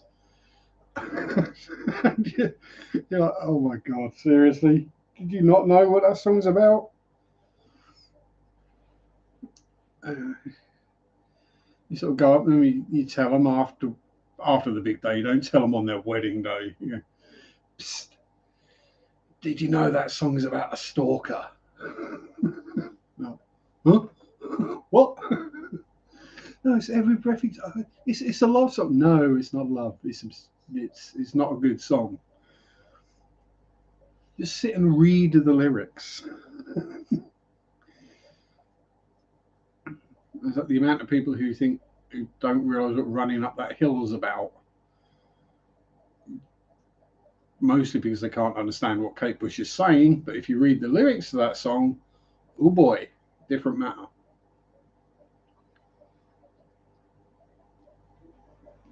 Then you get the ones that are really unsubtle about it. Something like Israel's Son by Silverchair, which starts out with, hate is what I feel for you, and I want you to know that I want you dead. Your name for the execution. If you're not here soon, I'll kill your friends instead. Yeah, that's kind of not very subtle. Puts it straight out there what the song's about. But yeah, Silverchair are a pretty good band. Their first album was released when they were 16. They won the Aussie Battle of the Bands. And I'm sure if Mr. Stelson he's still here, he's fully familiar with Silverchair.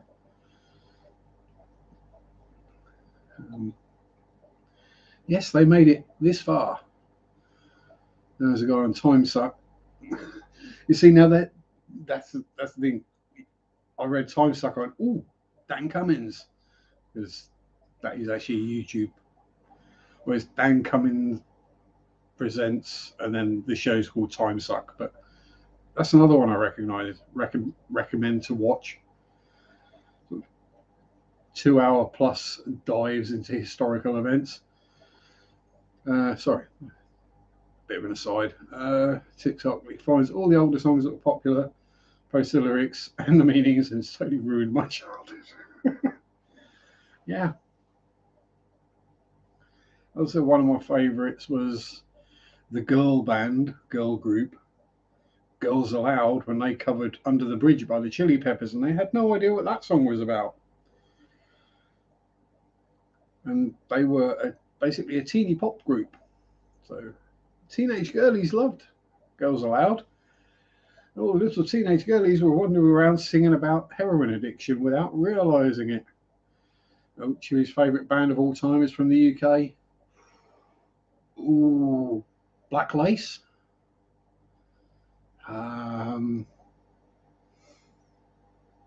Timmy Mallet.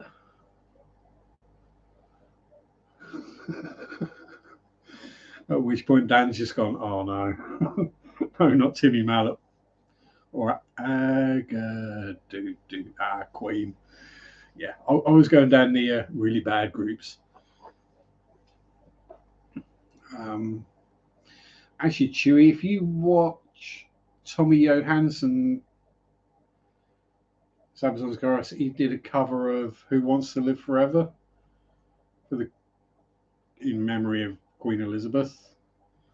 And yeah, he could sing for Queen if he wanted to. Some of the songs they turned into kiddie bop songs. More notifications. The child-friendly versions are cringeworthy. Yeah, it was Musical Youth with Pastor Dutchy. But no, that song was about passing the joint originally, and then they changed the lyrics.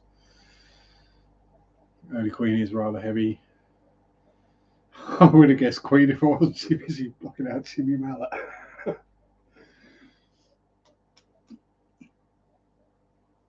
First time I ever bought was Sheer Heart Attack. Cool. First one I bought was Kings of the Wild Frontier by Adam Ant.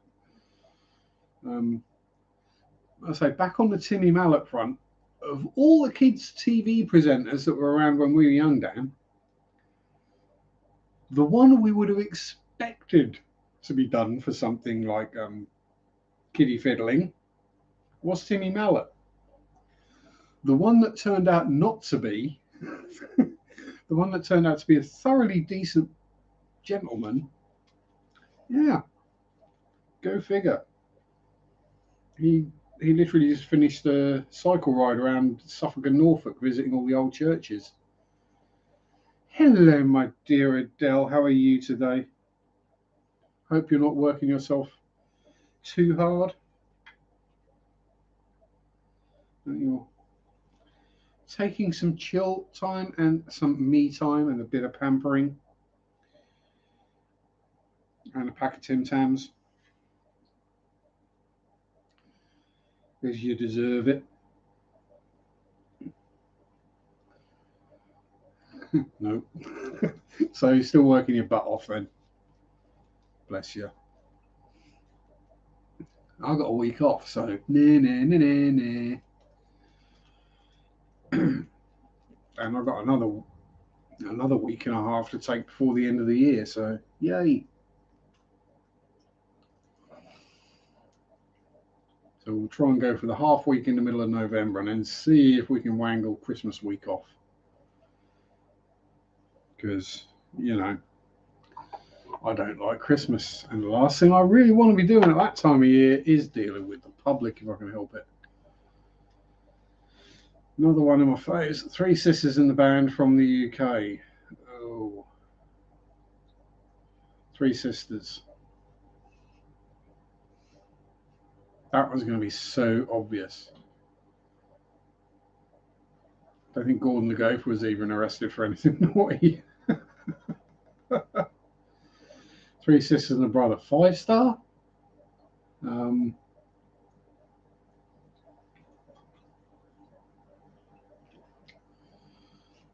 Oh yeah, The Cause, yes.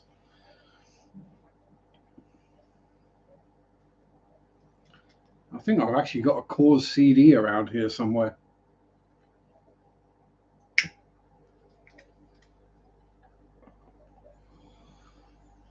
Oh, Adele's had a great night.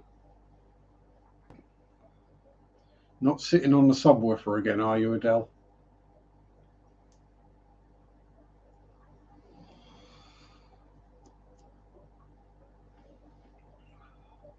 Listening to Rage Against the Machine and sat on the subwoofer. There's certain people who will get that joke.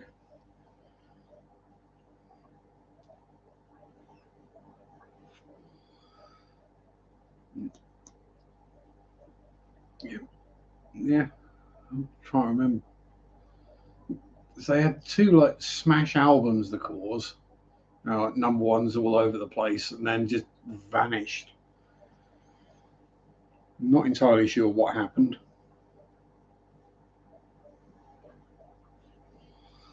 Whether it was just they took too long writing the third album and everyone lost interest and forgot who they were. I say everyone, I mean the people who generally buy records that are already at number one, because it must be a good record. The Waifs. Ooh, Waifs, that rings a bell. So folkish wise, I always enjoyed the Levelers as well. They were a good band.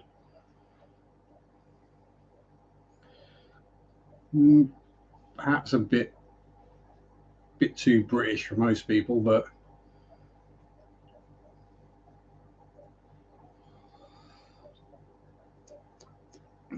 maybe a bit weird.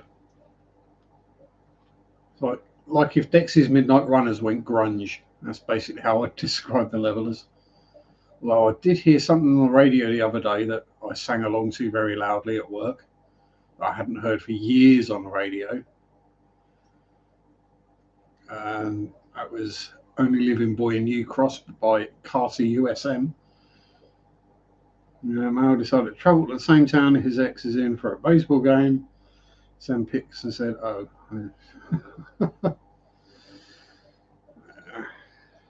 Joy.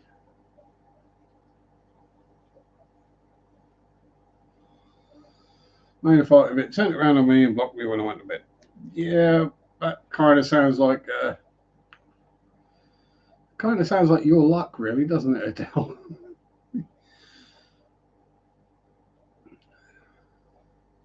Yeah, no, it's not you. Trust me. I'm all for one. I'm all for the theory of if everyone else in the room is an a-hole, then it's probably you are the a-hole. I think you're just getting unlucky in choices. Mike always wanted to come on Eileen. Yes, that song was banned in the States for that reason.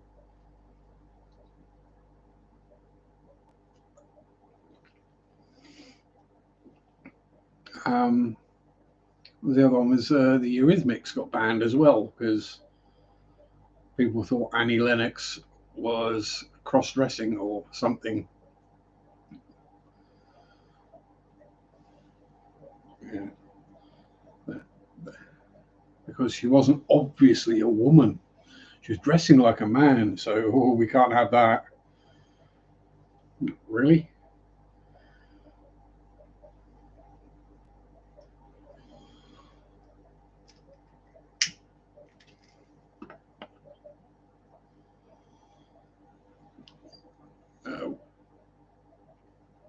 Who influenced Marilyn Manson? The Sweet Dreams Are Made of These. Yes. Although the title is Sweet Dreams Are Made of This. Which Manson album is that off of?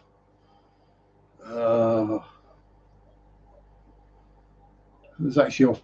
It wasn't actually on one of the main albums, was it? It was on a compilation-y thing with various random remixes of stuff.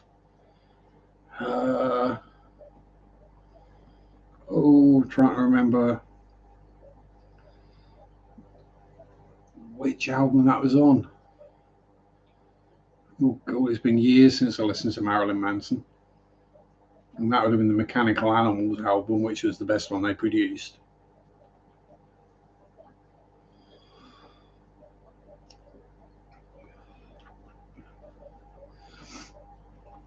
Antichrist Superstar was good at upsetting people.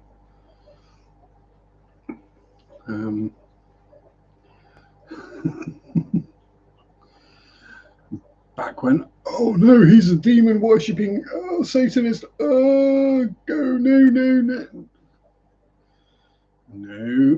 A friend is part of the crew who likes Manson. Rather than sound from Marilyn Monroe. Well, she's also better to look at, to be honest. Was also better to look at, to be honest.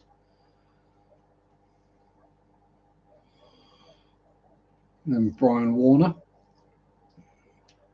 Marilyn Manson's real name.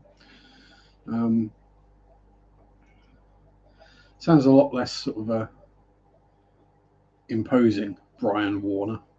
So yeah, it's understandable to change the name. Yeah, so the whole band was named after. They took like a glamour pin-up first name and then a serial killer surname, or the other way around.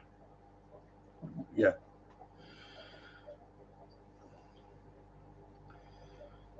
Just to annoy people even more. Originally, their name was the Spooky Kids, and Marilyn Manson and the Spooky Kids, and then they dropped the Spooky Kids part.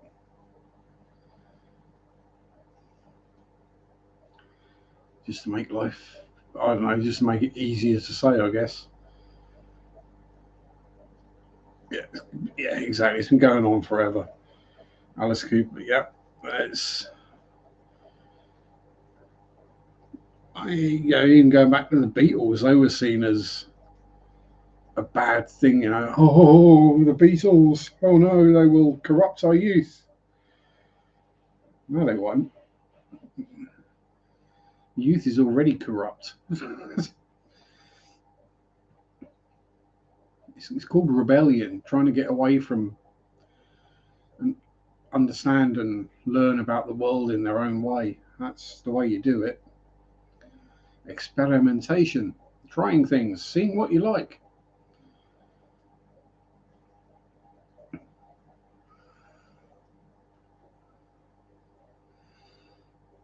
Yeah, Monroe's the biggest music star of the 50s, always on the radio in the 60s. Yeah, I could go with that. Not that I remember the 50s or 60s, but from what I understand, acting wasn't her greatest strength. Let's put it that way.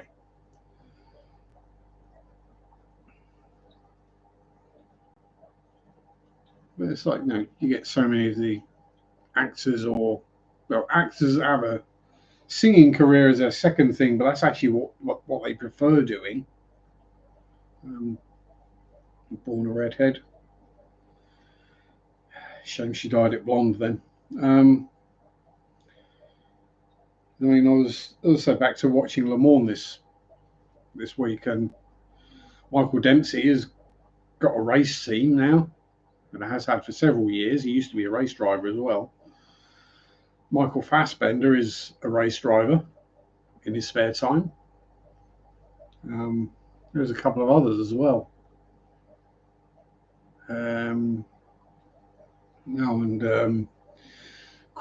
Crown Prince Ferdinand Habsburg, the Crown Prince of Austria, is a racing driver, and he's actually a very cool dude.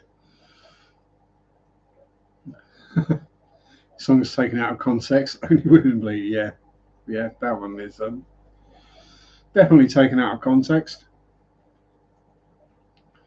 Are there other ones that people presume are a love song, but they've not actually listened to the lyrics properly and understood that it's the exact opposite?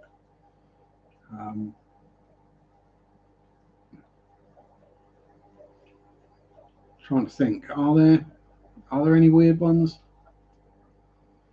There's probably dozens. I just can't think of them off the top of my head. There's too much random stuff going through my head, generally all the time.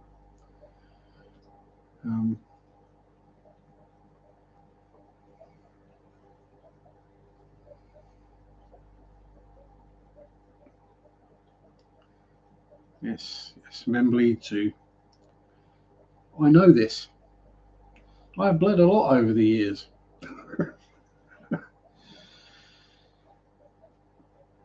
It's kind of become, oh, I'm leaking again, kind of thing.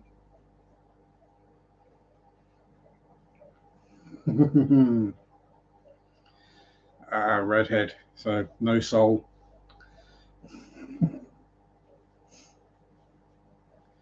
Actually, going back a while, someone got upset that I made the joke about redheads, gingers being soulless. So I did have to do an apology. So I apologise to all the soulless people for assuming they were ginger.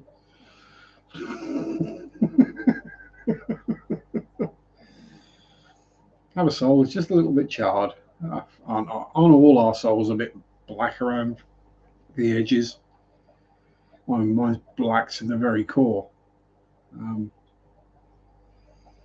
As Trent Reznor once sang, grey would be the colour if I had a heart.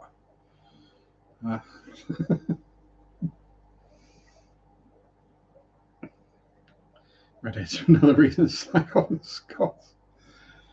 Oh, yes.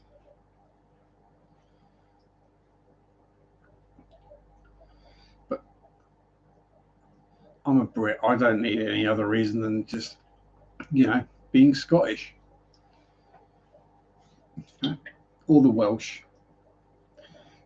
Irish, Scottish, actually. Yeah, you were going to be a redhead, whatever happened.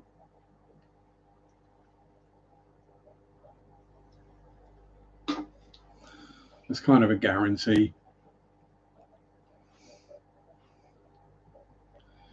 Ever see the show River No Return? No, doesn't ring a bell.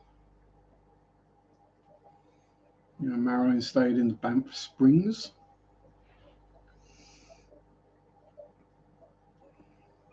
Well, to be fair, I may have seen it, I just can't remember. But, this is my memory we're talking about. It's very selective about what it remembers. Usually not the important stuff. You'll remember the unimportant stuff, like how paint rollers are made and why one type is better than another and why certain sizes and types are different and what to use each of them for. And then I'll forget something important like my birthday or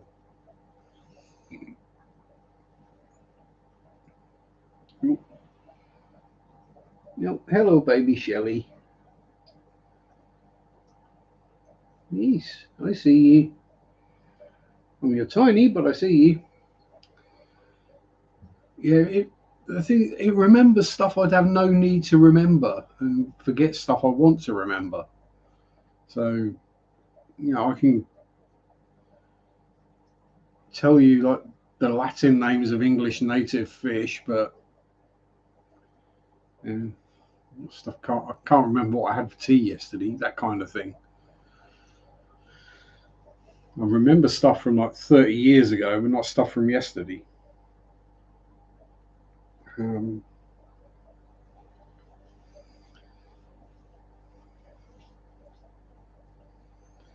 Paint rollers aren't made. They're born in B&M and wrapped in plastic as soon as they're free swimming.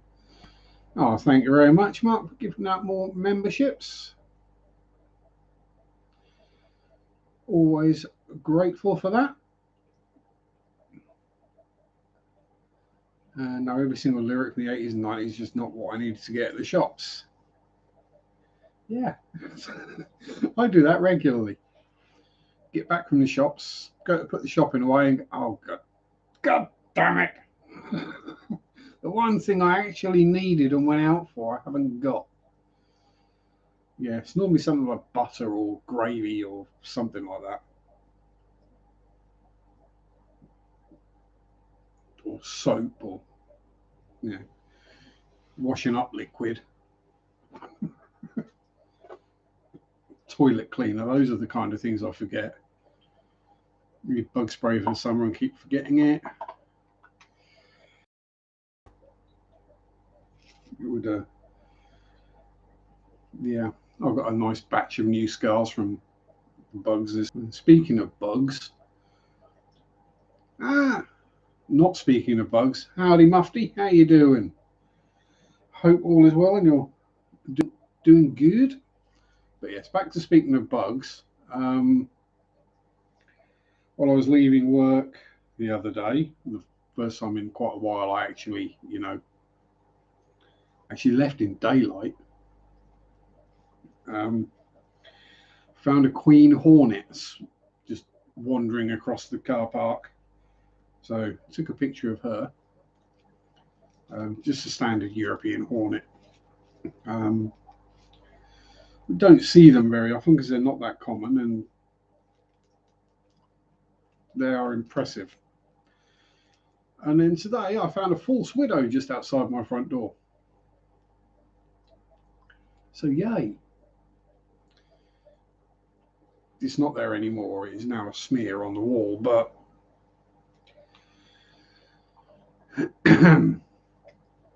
yeah. But the interesting thing about hornets is they're actually far less aggressive than wasps. When was the last time I was at my LFS? 2 weeks ago, selling fish. 2 weeks ago? Yeah.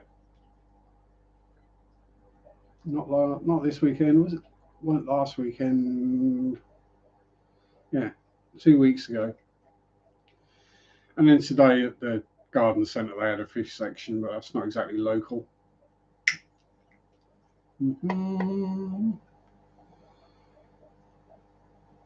Oh, expecting spiders this season. Need to spray or bug season. Yes, need to spray defensively around the windows and doors before they come in. Good idea. Yes, very good idea. Although, given the size of some of the Aussie spiders, they could probably step over the spray. They'd probably just reach up and open the door by the handle.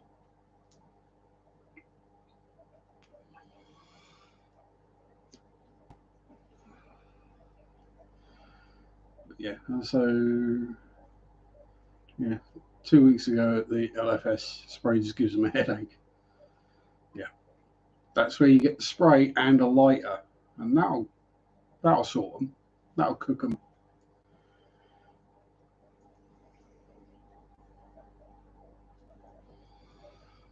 But anyway,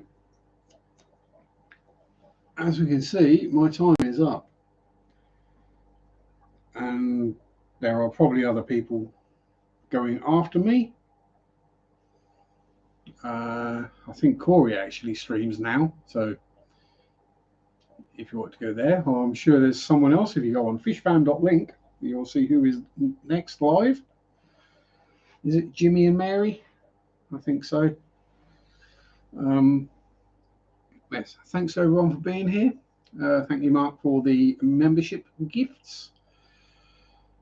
Stay safe, have fun, enjoy your hobbies. Peace out. Rock on. Bye-bye. Sunday shop, do do do do do. Sunday shop, do do do do do. Sunday shop, do do do do do do do. Ah.